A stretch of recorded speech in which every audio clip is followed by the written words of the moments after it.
Alright, I'm not gonna make a DJI Mavic Air versus Mavic Pro video because everybody's done that, and I think the Mavic Air is better than the current Mavic Pro. And I don't think it's a good idea to get a Mavic Pro right now because I think the second generation Mavic Pro is gonna get released in the next 6 to 8 months. What I'm interested in is Mavic Air versus the DJI Phantom 4, because if you know where to look, you can get these two for almost the same price. Remember, this isn't a full review on either of these drones. I'm just trying to point out the most important differences between them so I can help you with your purchase decision. If you want to learn more about these drones, then watch their full reviews. Now, to be clear, this is the DJI Phantom 4, not the Phantom 4 Advanced with the upgraded camera or the Phantom 4 Pro with the extra sensors on the sides and rear. The base DJI Phantom 4 usually retails for $1,119, but I actually got this Phantom 4 for $735 brand new. And the brand new DJI Mavic Air is currently retailing for $799 if you get the base package. If you want to pick either of these drones up, I'll have links in the description below, and if you use the links, it really helps out the channel. Check them out because DJI drones sometimes go on sale, so you might get lucky. Okay, so let's talk about what's in the box for both of these drones. Both drones come with one battery, a controller, two full sets of propellers, a power brick, and cables to charge the batteries and controllers, and they both come with accessories like gimbal protectors, other cables, and a carrying case. Only the Phantom 4 comes included with an SD card, but it's only a 16 gig SD card, so it's not going to do you much. Personally, I think you need at least a 32 gig SD card for either of these drones. And just putting it out there, the Mavic Air does have 8 gigs of internal storage, but if you're shooting in 4K, it's not really gonna do you much. Now let's get the obvious stuff out of the way. The Mavic Air is tiny compared to the Phantom 4. In its folded state, the Mavic Air is smaller than the Phantom 4's controller. It is super easy to travel around with the DJI Mavic Air. If you're going somewhere, even if you're not sure if you're going to need a drone or not, you're not going to mind to bring the Mavic Air along with you because it just takes up so little space. You can slip it in your jacket pocket or just drop it in your backpack. With the DJI Phantom 4, you kind of have to plan your day around it. It's a big piece of equipment to lug around, and its carrying case does not help the cause. And since we're talking about the case, the Phantom 4's case is made out of hard styrofoam, just like the Sparks case. It'll protect your drone just fine and is still very lightweight. But in order to put the Phantom 4 inside its case, you do have to take the propellers off.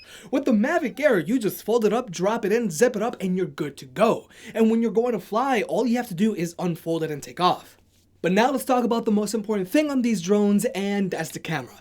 Both of these cameras are housed in a 3-axis gimbal system. The DJI Mavic Air is rocking a 1/2.3-inch CMOS 12-megapixel sensor, while the DJI Phantom 4 is rocking a very similar 1/2.3-inch CMOS 12.4-megapixel sensor. Both of these cameras have a 2.8 aperture, and they both have an electronic shutter. But the DJI Mavic Air has a field of view of 85 degrees, and the Phantom 4 has a slightly wider field of view of 94 degrees. But image quality is much better on the smaller Mavic Air. Colors are much richer on the Mavic Air, whereas the colors on the Phantom 4 is much cooler. You're really going to have to play around with the settings and in post with the video captured on the Phantom 4. And just putting it out there, the camera sensors on the Mavic Pro and Mavic Pro Platinum are very similar to the Airs in Phantom. But if you were to go for the Phantom 4 Advanced, then you'll get an upgraded camera with a 1-inch CMOS 20-megapixel sensor with adjustable aperture and a mechanical shutter, which means more detail, better low light performance, and sharper and less distorted video when flying at high speeds.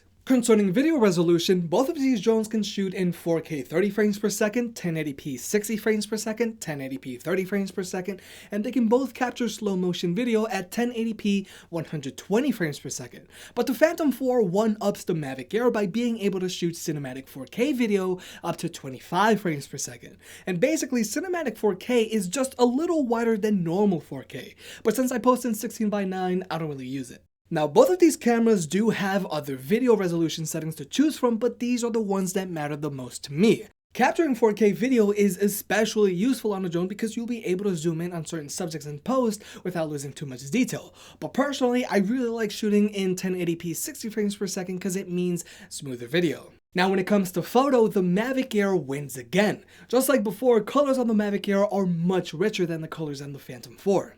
But something the DJI Phantom 4 completely lacks that I feel every drone should have are panorama modes. The DJI Mavic Air can shoot vertical panoramas, horizontal panoramas, 180-degree panoramas, and my personal favorite, spherical panoramas. And the DJI Mavic Air is able to take the necessary pictures for these panoramas and stitch them together in a matter of seconds. So there's not much waiting around. And even under high winds, the Mavic Air is able to keep itself steady and produce some stunning images. Being able to take horizontal or spherical panoramas at a moment's notice is one of the main reasons why I always carry around my Mavic Air. Just to make things simple, the camera on the Mavic Air is better than the camera on the Phantom 4 right out of the box. But when it comes to the gimbal system, the Phantom 4 is still superior. The first thing is that if you're flying in normal mode with the Mavic Air, and then switch to sport mode, you're going to get this jerk that's going to ruin your shot. Whereas with the Phantom 4, it has no problem switching from one mode to the other. But while in sport mode, the props on the Phantom 4 will show up if your camera is pointed too high up. And if you're flying very aggressively, then the gimbal on the Phantom 4 does a better job of keeping your video smoother than the Mavic Air. Now when it comes to comparing battery life, range, and flying dynamics, this is where things start to get very interesting, and it's what you should take into consideration when choosing between the DJI Mavic Air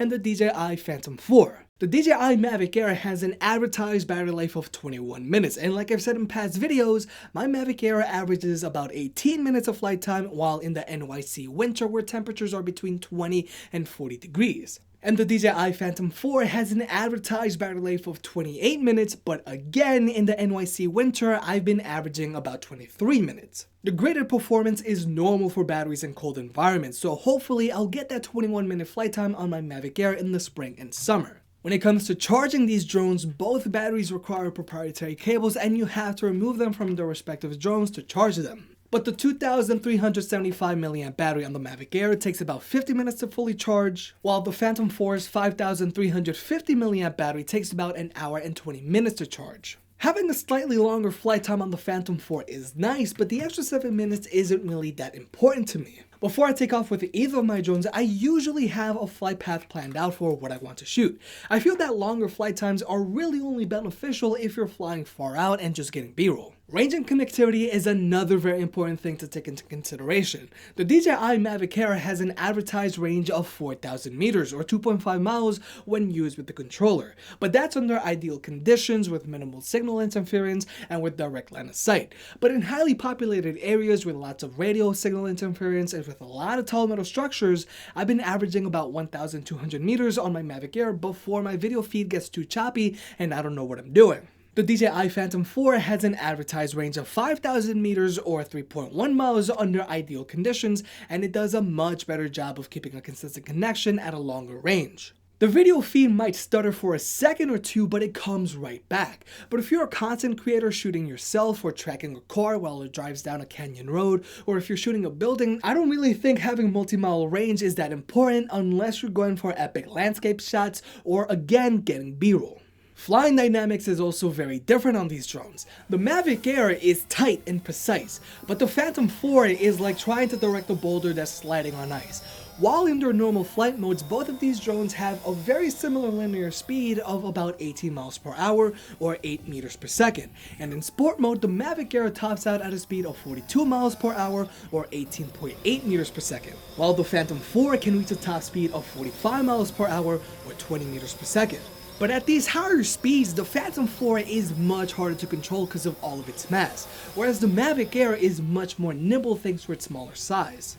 But the Phantom 4 is able to gain and lose altitude much faster than the Mavic Air, which is again great if you're trying to capture landscape shots.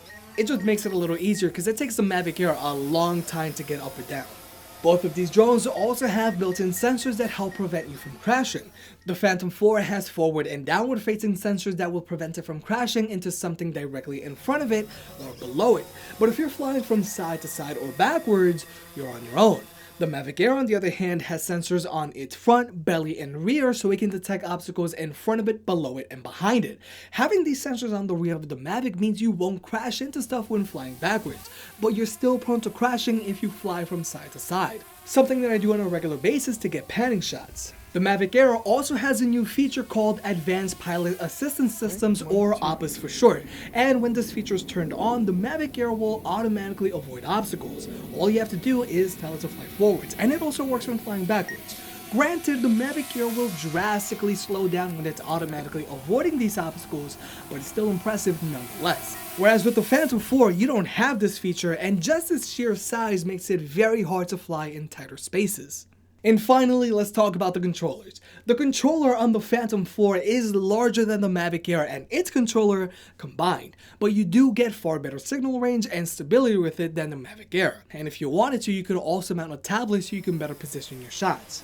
But with the Phantom 4, you can only fly it with a set controller, whereas with the Mavic Air, you can fly with a controller or with just your phone. Something that makes life much easier if you just want to take a quick picture, or if you just don't want to carry the controller around when you're out and about with the Mavic Air. So, if you're in the market for a drone and you have $800 to spend, you can either choose between the Mavic Air or the Phantom 4. And in most cases, the DJI Mavic Air is far superior to the Phantom 4. It has better image quality, it's much more compact, it's much easier to fly, and it has those all-important panorama modes. But I still think there are some people who might benefit from the Phantom 4 thanks to its longer flight time, farther range, and more stable connection. If you plan on getting a lot of landscape shots, or if you just need a longer flight time, then I would consider the Phantom 4. But for everything else, the Mavic Air is the way to go. It just comes to show how amazing this little guy actually is. Hey, if you enjoyed the video, please like and subscribe. It helps out more than you realize. For more product reviews and deal alerts, check out jimcaddy.net. If you want to support the channel, pick up a shirt. And I'll catch you next time.